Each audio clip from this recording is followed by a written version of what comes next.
Hello, everyone. It's nice to have you here today. So let's get right into it. The advantages of DESS components in modern restorative dentistry. And we're going to focus today on a complete start to finish workflow. My name is Milos Markovic. I'm a certified dental technician. I'm a director of CAD/CAM and implantology at Aurora Digital Technology Center in, let's call it upstate New York, near Poughkeepsie. Our main goal here is to support labs at any stage of production, and also problem solving and streamlining for labs. The labs are our main customer, and they call us every day with different questions on how to take cases from beginning to the end, a lot of technical questions when it comes to implant components and parts that we're going to cover today. And so we spend most of our time trying to solve problems for them and to streamline, which is what hopefully this will bring to the table as well for you. Today, we're going to go over some processes that will affect both single unit and full arch restorative, utilizing DESS components and Zerlex transition zirconia, but you can apply this also across the board when it's time for you to choose what materials and implant component parts you want to choose for your lab. So it's pretty busy for us. So to give you an example, what I do is, which is probably a lot of labs or milling centers do. I work at a milling center where our customers are labs who are getting work from dentists. So it's sort of like a secondhand experience. And so that presents a challenge in communicating the right parameters for the case. Then I also own a small lab, which my customers are dentists. And then we also run a design service where we have both dentists and dental labs as our customers. So the variety of combinations is there, and the complexity of those questions is there as well. So by doing all these things, we try to always be involved in the start to finish and the complex processes when it comes to restoring some of these larger cases. For you, what I'm trying to bring to the table here today is to help you out how to choose the right implant components for your lab, and what your thinking should be when that happens. How should you be thinking? What should you be looking for? And so before we do that, we need to take into account where we are today and what are all the possible variables, what are all the possible options for restorative today. So we have, if you want to choose, we have implant manufacturers. That's one variable. They make their implants. Then we have original implant manufacturers or third-party implant restorative parts, or F510 FDA cleared parts, or what I like to call the Wild West parts that come from God knows where and work God knows how, but they're there. They exist in the market and people are buying them. Then once you choose your implant components, you have to take into account, okay, if I'm going to work with a third party, a 510 FDA cleared, what implant systems do they support? Do they support the implants that my dentist uses, or do they support some esoteric implant that maybe is only cleared in Europe or Africa or Asia? Then you have to take into account the scan body variety. For you as a lab, are you going to be able to accept this data that dentist sends you with a particular scan body? Do you have access to the library that the physical scan body is paired with? And so you also have to consider, do they support desktop and intraoral scan bodies, or there's only one? So this way the case can be scanned from a physical model on a scanner or intraorally in the patient's mouth. Then you have to take into account, what software am I using to work with all these components? Do they have the libraries available for 3Shape or ExoCAD or both, or maybe Dental Wings or some fourth third-party option that utilizes that is the design software for it? And so then you have to take into account, but wait, am I going to be able to restore single units or bridges or both? So do they have engaging and non-engaging parts? And then you get into a next tier, which is, I want some special features with these implant components. I want a angulated screw channel, so I don't have to do everything cementable. And I want that for both engaging and non-engaging parts. Then I want pre-sandblasted surface. If they could save me some time so I don't have to do it, I would like that, so that it's sandblasted in an optimal fashion. So all I have to do is cement it. And then gold anodization. If these parts are utilized in the anterior section, And I'm dealing with some, shallow placed implants, very thin gingival membrane that's right around the implant. So the gray would show is that available in gold anodization so that it will be more aesthetic. And then the vendor for these implant components that I'm going to choose to work with, do they offer additional products besides tie bases? Do they offer multi-unit abutments? Do they offer impression copings, drivers, model analogs, temporary cylinders, so that when my dentist asks me for these parts, if we're going to choose an ecosystem, is there an ecosystem that encompasses all these things? And after doing this for 17 years, I can tell you that it took a while to find the system that encompasses all those things. And other systems are building that over time. And some implant systems have had, some vendors have had plenty of time to perfect their formula. So these are all the things you should look for. So ask yourself, most important things, does it support most implant platforms? Because that's going to make or break your case. Because if they don't support Straumann and your doctor placed Straumann's, you can't work with it. Does it offer both engaging and non-engaging parts? You want to have a system that you can do single unit restorative and bridges. And does it support angular screw channel? This we will go into what's the benefit of it and how angular screw channel in the last few years really came onto the top as one of the most prevalent, most asked for features when it comes to implant components. So why screw retained? Why is screw retained important? Well, we have retrievability. How easy it is to retrieve that restoration if anything goes wrong with it, with the implant, or you want to work on the adjacent tooth. Then servicing over time. If the patient can come, 6 months, 10 years down the road, if we want to assess what the health of that implant is, we should be able to remove it and assess that. We have less moving parts. You have a tie base and a crown. That's it. Only one cementation layer between the tie base and a crown versus a zirconia abutment on a tie base with the crown, which has been a standard for a while for some labs. And then more long-term reliable as the cementation process is done extra-orally.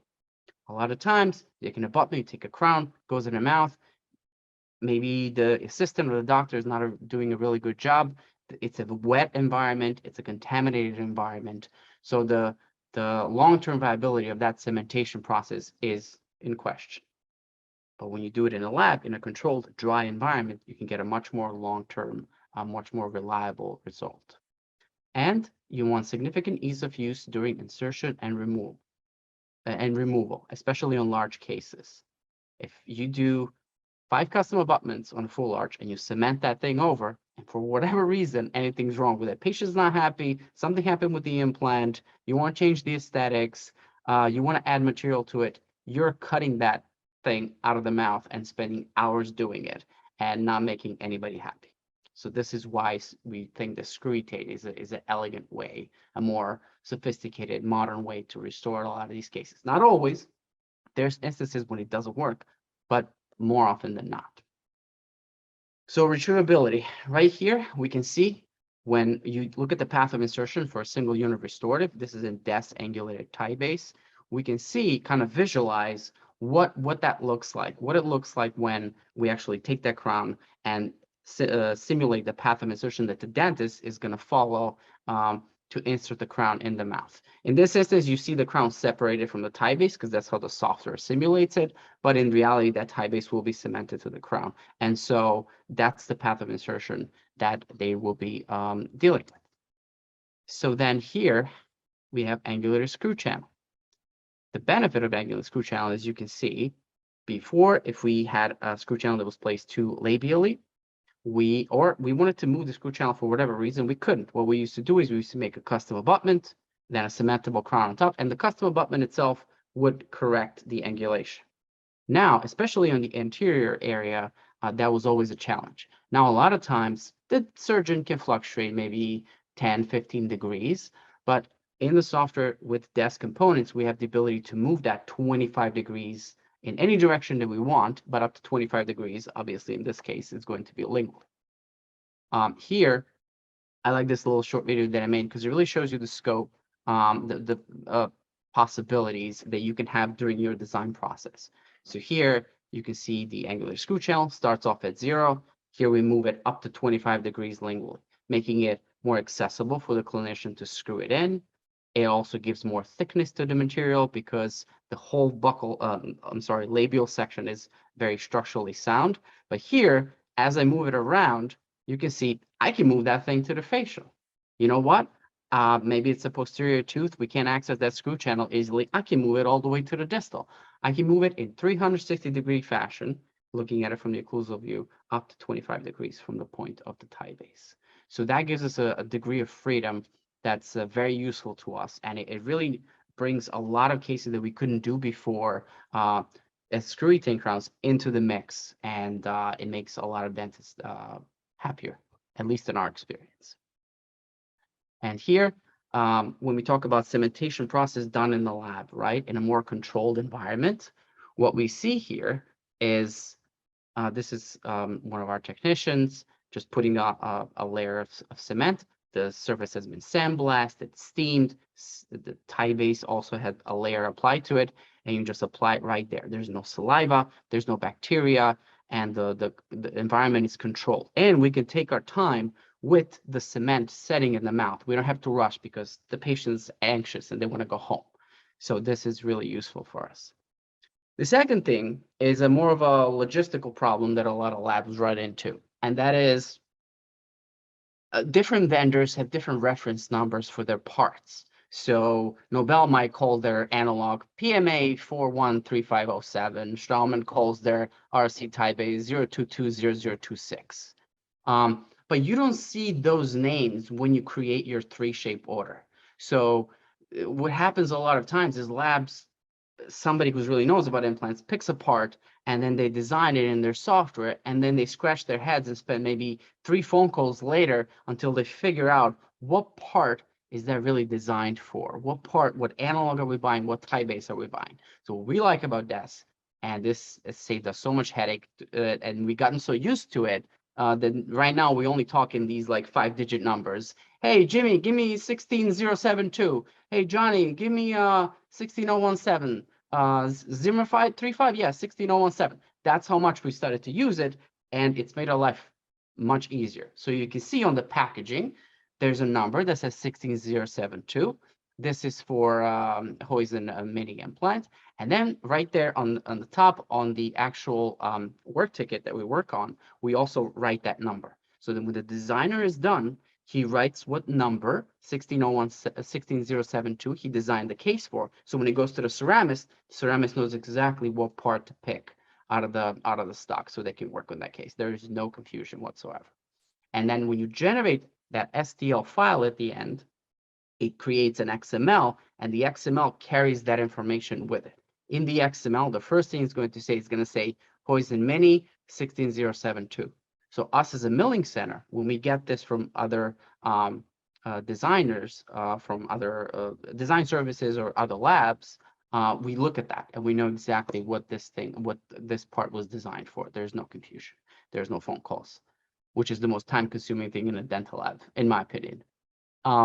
So here, if we look at that, no leftover cement in the mouth. A lot of times, you go ahead, the dentist goes in, especially if the implant is very subgingival and the finish line on that abutment is low, puts it in the mouth, hopes to be able to clean out all the cement. And we had plenty of studies, I'm not going to get into it too much, but we had plenty of studies where that cement collected a lot of plaque, which maybe led to that implant being lost. So in this case, when you do it extra oily, when you do it in the lab, there is no leftover cement. And this is the finish line that we get. And so this really comes into play when you observe the transmucosal area, right? The part of the crown that's subgingival until it reaches the tie base. That's where the dentist would have to go with an explorer and try to clean all that out. And you're hoping that he's doing a good job. And you can see when we look at the tie base on the left side, you can see that it's a very clean, open, controlled environment that we can clearly see what we're doing versus when it's done intraoral. And then here, I just kind of drew a little graph. This is what's actually underneath the tissue. So the doctor has to struggle through all of that path to be able to clean out all the cement if he was to do a traditional cementable protocol, which is why the Scrementable protocol we think is more superior to that. And then less moving parts versus Scrementable. So what is Scrementable? Scrementable is you make a custom abutment, you make a crown, you put a hole through it, you cement it together, now you have a Scrementable. A lot of dentists go ahead and they request the Scrementable restoration. And what also happens, which I always fight against, is they request a zirconium abutment on a tie base, and then zirconia crown on top of that, and then a screw channel going through the whole thing. Now, the first thing that comes to my mind when I see that is, when is it going to fail and who's going to pay for it? Because it's the jet engine analogy that I always like to use that I've been reading a lot about lately. So as you can see here, I'm just going to forward this a little. This is what it looks like. You have the crown sitting of the abutment, and then you have both pieces. This is a sort of like, you can visualize the tie base on an abutment and then a crown on top. So here on the next slide, I just want to say, mention the engine failures were considered fairly routine events on piston engine airliners in the 1940s. So they used to shut down mid-air and just, you hope that you'll be able to restart your engine. And a lot of times the reason that used to happen is they had a lot of moving parts of those piston engines. The moment which was right there on the right, the moment we designed the jet engine, which is a much more simplified piece with less moving parts, our flights became more reliable, planes became more reliable. And the same concept goes into putting too many components and too many parts on top of each other and then cementing them and hoping that they will last in the patient's mouth. So right here, if we use a Scrementable protocol, we have one cementation layer here, another cementation layer, then we have another cementation layer on the outside right there. So all that tells me in the future is the crown might break and separate, or maybe the tie base will separate from the abutment, and there's too many things that could go wrong that it's really hard to control in the future. So I try to preach against it. Some people who still request to do it, but that's my logic behind it. This is why I don't recommend it. This is why I always support a Scrementable protocol where you have a tie base and a crown. A lot of times what people will say is, yes, but your tie base is too short and I need more retention. That is true. But that's only applicable for all titanium abutments. Not really applicable if you're going to use a tie base with a zirconium abutment and a crown on top. And then mix and match to your liking. Another logistical problem that you find in the lab is you have dentist A sent you OEM scan bodies for Straumann, and dentist B sent you ELO scan bodies for Nobel, and the dentist C sent you DESS scan bodies, because he wanted to listen to you, because you're awesome, and he actually took advice from you. So now you get all these cases, and then now you need to match it. Now you say, oh my God, but I don't have the library for those OEM files. It means I have to design it for original Straumann because they used the original scan body. Or I have to design it with original Nobel because they used ELO scan body. Well, the good thing is you don't have to worry about that about DESS. They keep expanding their library to a point where it actually allows you to mix and match all these different systems and switch easily from one to the other. So I'm going to go here. I'm going to show you. So right there on the selection screen, we have a Straumann bone level. Straumann bone level. And then on the drop-down menu for the RC, I have the options. Oops. Pardon me. I have the options for DESS intraoral scan body. Then I can use DESS desktop scan body. And I keep going down the list. I can use original 3-shape scan body, which was supposed to be saving grace for all of us, and I hope more people use it. Then I use DESS 3D printed tie base that allows you to make your own scan bodies. Then I can switch to ELOS. Then I can switch to Atlantis scan body. And then I can switch to original Straumann scan body. So now, if the dentist went over the counter and picked one OEM, 2 DESS, and maybe another OEM, put them all together, I can still do it. And I can do it through the design software with DESS components. A lot of times you're going to see other vendors not being able to do that. They lock down their libraries, or maybe they don't put enough development into it, so that they don't incorporate all these different geometries for scan bodies into their library. This makes our life so much easier. Again, less phone calls, which is the best. When I go back here, I just wanted to show you when you, let's say this is a 3 shape, but it will work the same way in ExoCAD, about the nomenclature. When you select your implants, right there, you can see that we have different implant systems. For instance, Nobel Active, you choose different diameters for the implants, and then you can choose different cuff heights. But at the end of each one, what does it say? It says an actual reference number. The reference number that you're going to use to order the part. The reference number that's going to be communicated to your ceramist, to whoever's finishing the case or the person cementing it. So that's really, really valuable to us, at least. Then here, talking about gingival heights and making a selection, they offer different parts that have different gingival heights. Ideally, you want to have your maybe multi-unit buried about 1 millimeter, 2 millimeters at most underneath the tissue. Everything deeper than that, it presents a really long neck for zirconia to be struggling against tissue to reach the actual implant. So in those instances, what you do is you can measure that distance, and then you can get a corresponding tie base with that gingival height, so that you get nicely polished metal that doesn't have to fight that much to the tissue, that's structurally sound, and then by the time it reaches the tissue, it already starts to reach this level here. So it's a better solution that way. And this is also one of my favorite slides. So we live in a world where surgeons always do a great job. Not really, but let's say a surgeon was a little drunk that day, or maybe he wasn't paying attention, and he put his implant all the way forward. So what do we do now? So we start off at 0 degree. Then what do? We put a 30-degree multi-unit with a low cuff height to correct at 30 degrees. This is a DESS 30-degree multi-unit abutment. Then on top of that multi-unit abutment, I can put a DESS angled multi-unit tie base, which allows me to correct it another 25 degrees, which brings a total of 55 degrees of correction. Now, when I tell dentists, when they ask me, how much degree of freedom do I have to really move these around if the bone is not in a perfect location? Well, you say, don't say 55, say 25. So when they give you 55, you can handle it. And another thing to consider is obviously you need to have enough vertical clearance. So by the time you add a multi-unit and a multi-unit abutment and a multi-unit tie base, you're not going to lose that vertical space that you need to restore the case. But yeah, it's a great amount of corrections that you can do with the parts. Here, I just want to give an example of what that looks like, moving those angles. And when we talk about angulated screw channel, so it's a very straightforward process. As you bring your case to the end, because the library is structured in that way, it enables angled screw hole option, and it shows you each time you move it how many degrees you've moved it. And this is what I like to call a perfect time to create clinically friendly screw channels. What does that mean? You can focus all your screw channels to kind of go towards the midline.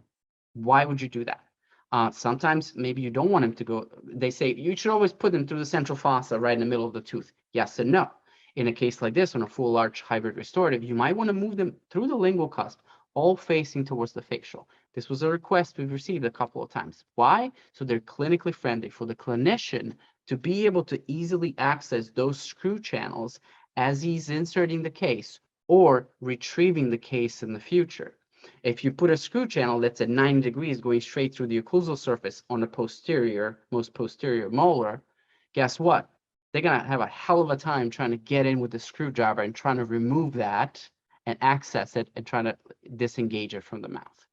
So you have the ability, when you communicate to your dentist, now you have a tool to say, hey, I can make some clinically friendly screw channels for you. So would you like me to do that?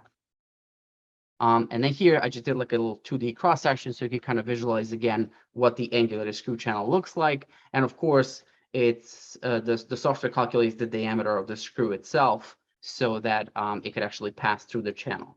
And you have to use a DESS angled screwdriver. Now, the benefit of that driver is that you don't have to use different driver for Straumann and Nobel and Atlantis or whatever. It's one driver with one head for all angled cases. When it comes to cases where it's not an angled tie base, you can use OEM or DESS driver for that. But every angled case uses one driver, which makes it very easy to use. Here we're going to pivot over to a full arch restorative case. I want to focus more on going over the process for finishing these cases with these parts. So here I have a full arch design that we finished, the one you just saw previously. We finished the design, everything looks good. Then we take it through the nesting step. And of course, after the design, going into nesting, it's an important step. This is where we establish at what resolution we're going to mill this case, how much we really want to fiddle with it when it comes out in green state. And if we can grab all the detail out as much as possible in the milling, we will. And this is where it's really important to spend the extra time doing this. Obviously, to first, as you can see, fit it in a limited size discs as you have available out there. And then at the same time, what you do is every nesting software works the same way. You establish the path of insertion, which I'm going to straightforward here. Okay, you establish the path of insertion from the intaglio side. You mark the margin of the where the tie base sits on. Then you move over to the occlusal surface and you set a path of insertion for that screw channel for the burr as well. And then where the two meet, you want to make sure you have some overlap. You don't want to have a burr going from one direction, milling out the whole channel, especially angled screw channels. It will break. You want to realize where the screw channel kind of like breaks into the angle and have one burr come from one direction. And then once the disc flips, the same burr will go from this direction and they will meet in the middle.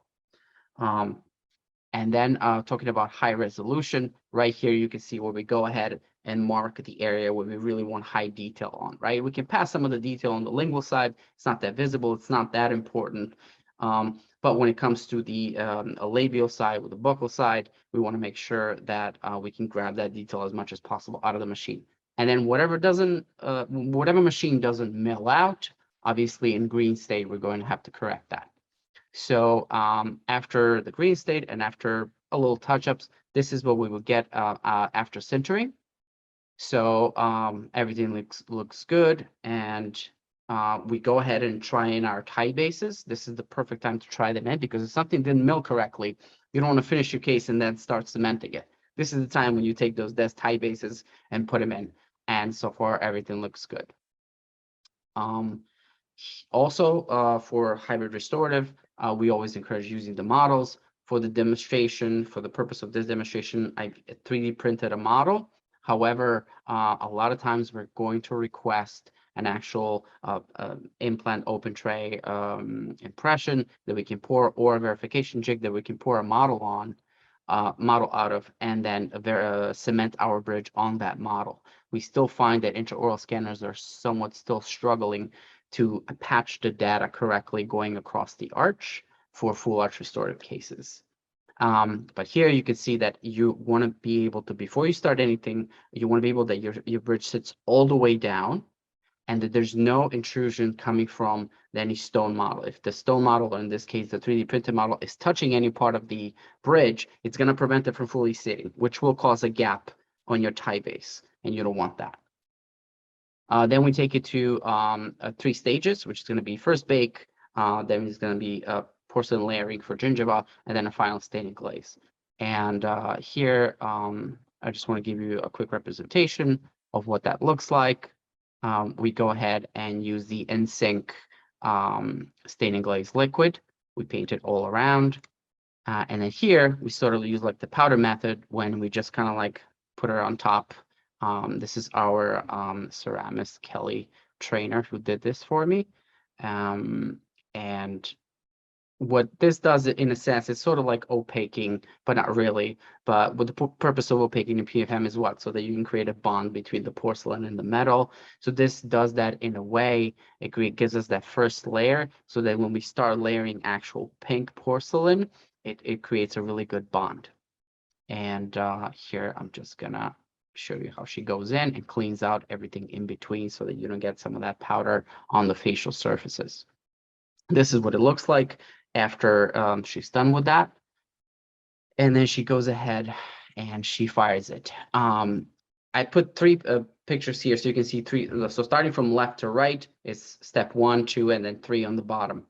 And you can see that one is for first layer, then the dentine, and then the glaze. So the important thing is when you fire zirconia, in this case, this is a Zerlux Transitions, very aesthetic, very good material that we started to use in a big way here. We want to make sure that we treat that material right. The heat rate is really slow, so it doesn't climb very high. And as you can tell on these graphs, the cool time, which is near the bottom of each one of these screenshots, is 25 minutes. And it takes just about the same amount of time for the piece to go fully into the oven and start baking. So you want to have really slow cool down, a really long cool down, and really long warm up for zirconia. This is not the time for you to be breaking in or rushing it. It's really important to do this. The temperatures vary slightly, but they're pretty close. See here, the heat rate is 45, for example, for pink, and then back to 55 when it comes to the glaze, staining glaze. This is what it looks like. So after she baked it, that's what that first layer looks like. It's another photo. So it creates that really like rough surface, but now it's going to help us layer that pink much better. And so for pink here, using creation porcelain, we have G2, G4, and G5. We use a variety. Sometimes we mix them, sometimes we just choose one, but more often than not, we mix 3 different powders to achieve different effects. You might use a lighter gingival around the actual CJ, around the neck of the tooth, the little darker in between. And then you also have to be conscious of what's your patient's gingival shade. We're still struggling trying to get dentists to give us gingival shades and not just the tooth shades. We have different ethnicities, nationalities, so we have now all the manufacturers are providing all the shades necessary to replicate some of the dark Mahari shades or some of the other ethnic shades, so that we can really make that restoration pop in the patient's mouth and blend in with their environment, which is their natural gingiva. Here you can see how she goes ahead and like systematically, slowly layers the material. And this is mainly what she does, and she's really good at it. After that, she completes the whole arch. This is what it looks like. You put it on the pegs, and then you just go ahead and send it out into the abyss of the furnace and hope that everything goes right.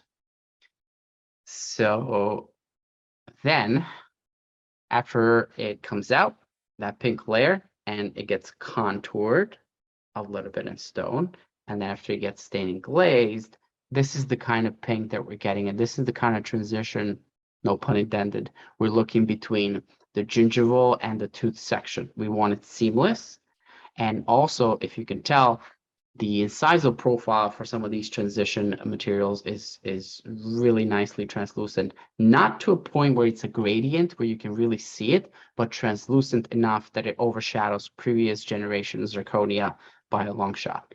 So it's a good balance for us.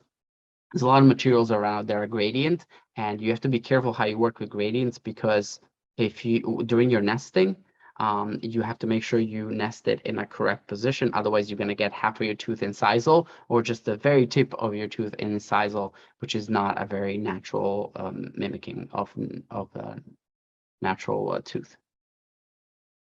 And then here we can see what that looks like again from a different direction. Very important not to get any of that porcelain inside the screw channel, because that's going to prevent your tie base that you already tried in. It's going to prevent it from seating all the way down. And after that, the staining glaze, I just want to show you, these are some of the shots that I took of the finished product. And we've been getting a lot of requests for Zerlix transitions from a lot of customers, and we've gotten good feedback. These are some of the examples that I put of other types of restorations that you can have also with Zerlix transitions. Right there on the left, we have a cantilever Pontic for number 13, and then we have 2 screwy tank crowns also sitting on DESS tie bases. Then we have on the right a single unit restorative screwy tane, and then on the bottom you can see that we had a 3-unit bridge with a lot of bone loss and tissue loss that we have to restore with zirconia going all the way up there. Mind you, those tie bases are not very long, yet they're more than capable to sustain the vertical stresses, the weight of the zirconia, and the function, and for us to be able to use non-engaging tie bases for that. And the reason I included the photo is to show contrast between left and right, of what transition looks like when it's just right after sintering, and how it comes to life when it's actually finished with staining glaze and pink. And that's all, folks. Well, is it? Not so fast. the main part of this presentation was to show how do you actually work with these DESS parts. I've never seen anywhere anybody talking about the final cementation process for these parts, and overall the cementation for the screw retain restorations. It's really important because you can have everything done right until that last step when you do not process cementation correctly, and you don't use the right temperatures, the right protocols, and then that beautiful restoration that you made goes to the office, you try it in, and it falls out, the tight bases de-cement, it fractures. Once they torque it, they separate. It could so many problems that we've seen before. So I really wanted to go into detail to actually show you how we do this cementation process and what goes into it. So sorry for that little, that's all folks, because it's not all. Let's see. So here you have preparation before cementation.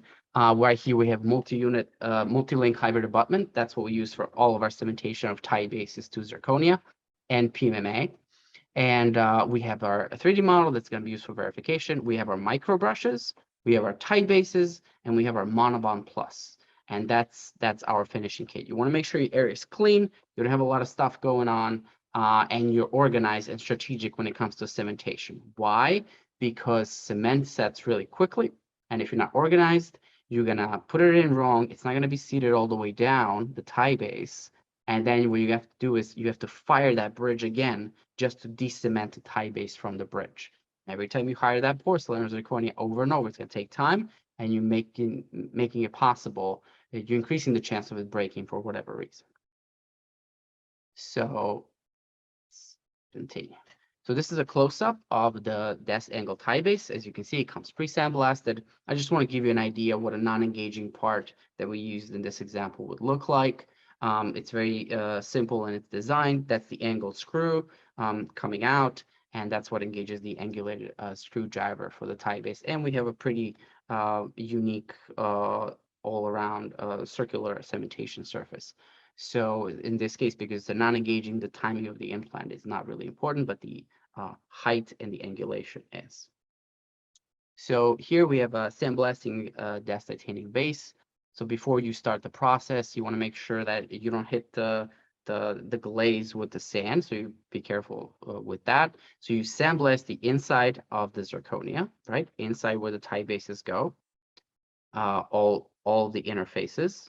Then if you, for whatever reason, you touched up one of those DESS tie bases and you made it really smooth, you're gonna have to sandblast it again. However, if you haven't, you don't have to sandblast it because they come pre-sandblasted. But the point is that this protocol creates that matte surface for zirconia that allows and cleans it up in a sense.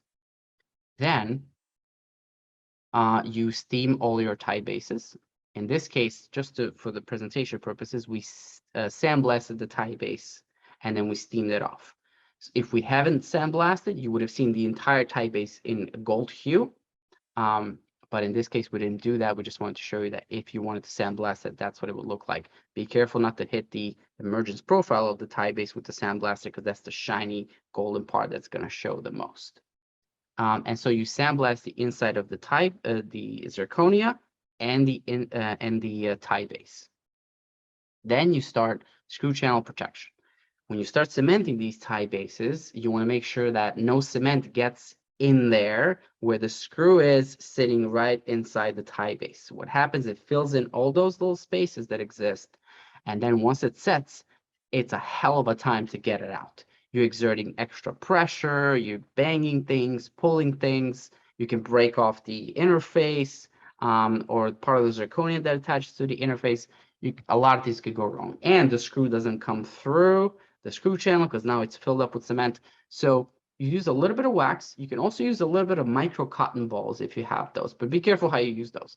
The important thing is that in this case, we're using a little bit of wax and we're only putting it inside, not on the outside of the tie base. So you apply that to all your tie bases. And so now they're kind of, and leave the screw in there, and I will show you why. First of all, it's easier to hold because there's a screw sticking to the bottom. Two, it would allow you to torque that tie base on the model as soon as you cement the tie bases on this hybrid. So here we have titanium base preparation. pre-treatment with monobond.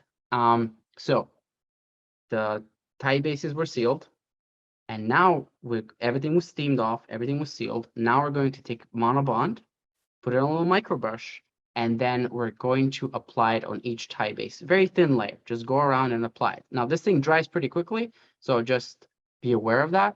So you apply it around on each tie base, and then you go to zirconia and you apply it inside the zirconia where the interface is going to get cemented. And then what you do is you set your timer for about 45 seconds to a minute, and you just let it sit like that. Now, what that happens after 45 seconds to a minute, after that time runs out, then you're ready to start the cementation, and you can use a little bit of compressed air to dry it, just in case if you put too much monobond in there, although it dries pretty quickly by itself. So now we go to cementation. This is when you want to organize yourself. I never cement more than 3 tie bases at once, especially because we're going to use the automix syringe, and that thing mixes cement at a perfect ratio. So you want to make sure you get in there, and it starts mixing it pretty quickly, and it sets pretty quickly. So not more than 3 at a time. And so here we're going to show you want to organize yourself. You want to make sure that each tie base, you know where it's going to go once you flip it. You don't want to reverse sides, right? Especially if you have different implants, it gets a little more complicated. So organize yourself, try everything out. Okay, I'm going to put this one here. I'm going to put this one there. You pay attention to that. And then you take them out, you put them aside. And you take your multi-leaf hybrid abutment. And I'm just going to go through this a little quicker, but I just wanted you to see that you don't need a lot. The key is to the cleanup of the final restoration is not to use too much. So I pre-mix it, I squeeze in a little bit, excuse me, and then I start applying it all around the tie base there. So it goes around and around, not a lot. And then I do the same thing on the zirconia part, and I go in and I put in a little bit just around the ring. So then I put it in. I want to show you here in close-up. Just put it all the way in. You're not pressing too much because you don't want that screw to pop through the wax that you sealed. And then we're going on to the next one. It's the same process. So then right here, after I put the last one, I'm getting ready, put it in. And as soon as I do that, I'm going to take the model, put it right on the model. And I'm strategically putting it in until it kind of clicks all the way down. And now I'm going to take my screwdriver. I'm going to torque those 3 implants, those 3 tie bases. I'm going to torque them down. And what that's going to allow, that's going to replicate what's going to happen in the patient's mouth. If you just put them down, they're not really settled into place. But once you torque them, now they settle all the way down. And now you know that they're going to be seated all the way down, which means there's a very little chance they're going to de-cement in the patient's mouth if they get over torqued and pulled further towards the implant. And then you take your micro brushes, very important at this stage while the cement is still wet, and you clean out those channels. And so the reason you want to do that is it makes the cleanup process much easier. And then you go ahead, you only have 2.5 minutes to do this, really 2 minutes at most, maybe 2 minutes. I would say don't do 2.5 minutes, do 2 minutes. And then you go in and clean some of that access while the cement is kind of setting right there at the tie base. This is only to make your cleanup process easier. And so after you've done that, you want to go check, make sure that you have everything there. And then you want to let it sit for about 12 to 15 minutes. After that, you remove it. You remove all 3, and then you're going to be able to see how you're going to do some of that cement cleanup. Right there, you're going to see some leftover cement. And what you can do this in 2 ways. You can use your knife to kind of chip it off the tie base. And then you can use some of the rubber wheel at very low speed to bring it down. So right there, you use a little bit to chip some off.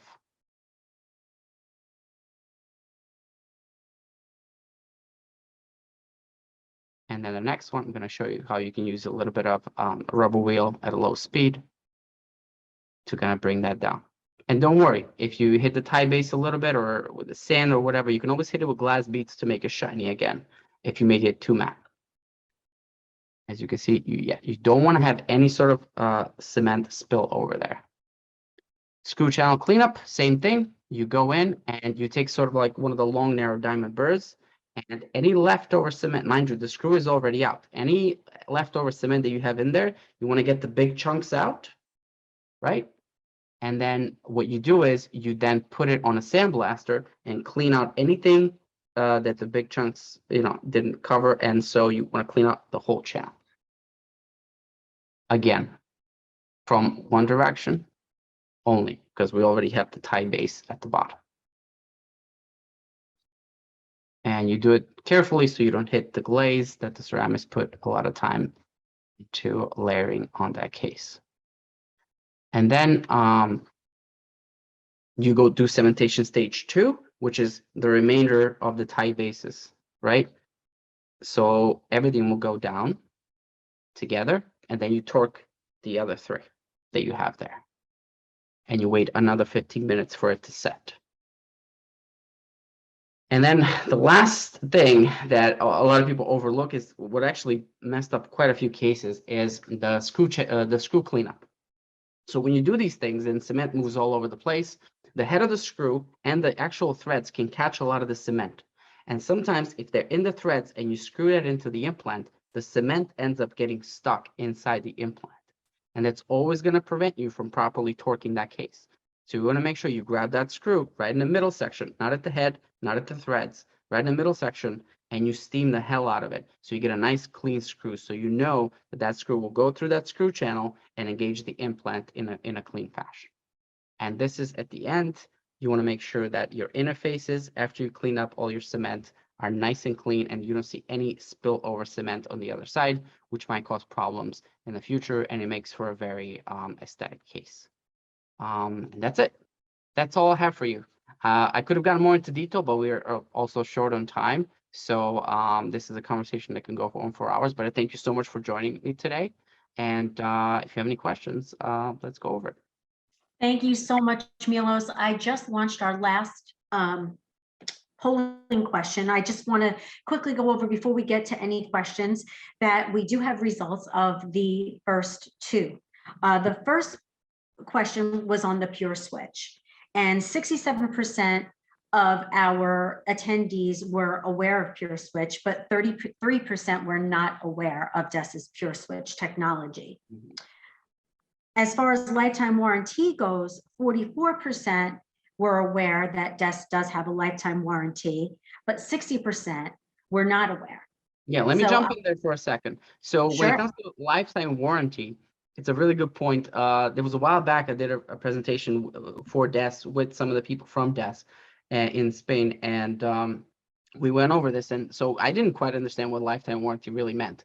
And now that I know, I tell it to all the dentists and all the labs who want to switch over to DESS, and they feel more comfortable. So what does it mean?